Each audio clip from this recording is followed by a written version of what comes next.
Gracias, Lupita. Buenas tardes, estimado público del noticiero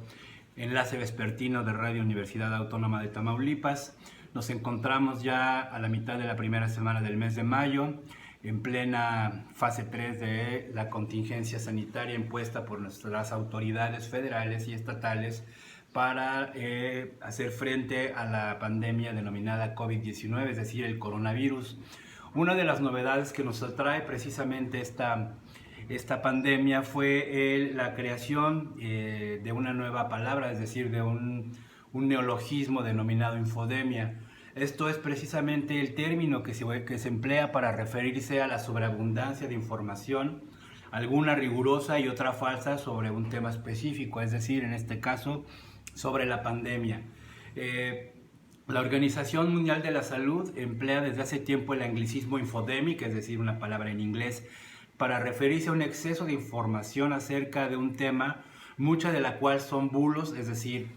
fake news, noticias falsas, o rumores que dificultan que las personas encuentren fuentes de orientación fiables cuando lo necesiten. Es decir,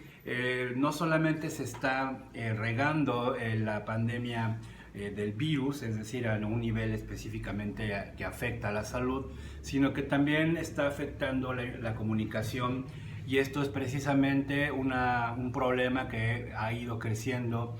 sobre todo en los medios de comunicación. Hemos sido testigos precisamente de desastres comunicativos como el que presenciamos de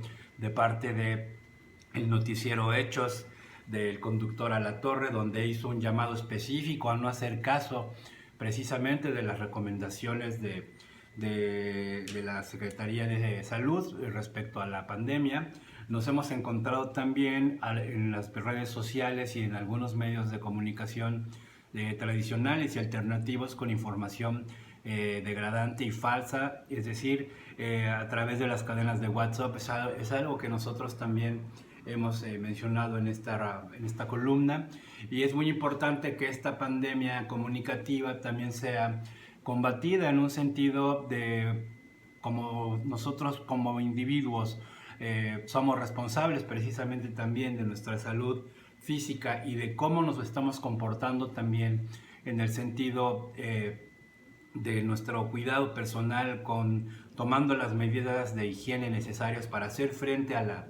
la pandemia. Pues también tenemos que hacer frente a la pandemia de la desinformación. Hemos insistido hasta el cansancio de que no se hagan caso precisamente de las cadenas de Facebook, de las cadenas de Twitter, de las cadenas de WhatsApp, sobre todo respecto a remedios. Ya lo hemos mencionado también aquí la semana pasada, que han llegado no solamente a la locura, por ejemplo, como el presidente Donald Trump, que hace una semana aproximadamente recomendó a su población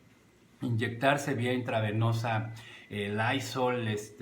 productos como cloro, lo cual incluso ya cobró algunas víctimas no mortales, pero sí bastantes intoxicados en Estados Unidos. Y precisamente la información que nosotros como sociedad y como individuos soltamos o compartimos, pues debemos tener el rigor suficiente y sobre todo no quedar como analfabetas funcionales. Es decir, muchas veces la gente desafortunadamente solamente comparte a través de sus redes sociales el encabezado, muchas veces sin darse cuenta que es información que proviene precisamente de otras fechas, es decir, noticias que tienen que ver con una caducidad que ya tiene meses o años inclusive, o de pronto una serie de cadenas que también no contribuyen absolutamente más que para la confusión. Así como nos cuidamos necesariamente para nuestra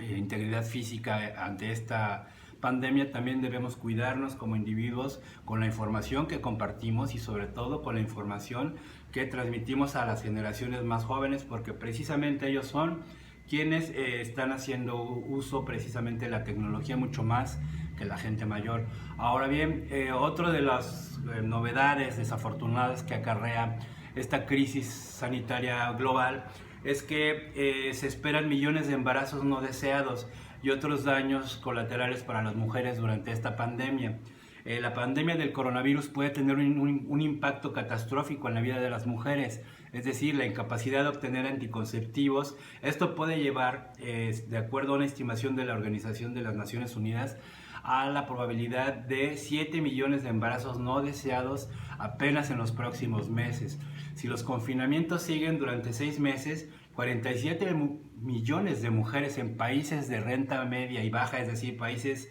ricos, es decir, en vías de desarrollo, no tendrán acceso a anticonceptivos modernos.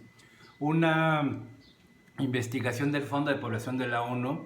y de la Universidad de Victoria en Australia y de la Johns Hopkins de Estados Unidos reveló otros problemas para las mujeres, es decir, la violencia de género aumenta en un 20% durante los periodos de encierro, por lo que habría 31 millones de casos de abusos adicionales para un confinamiento de 6 meses, es decir, que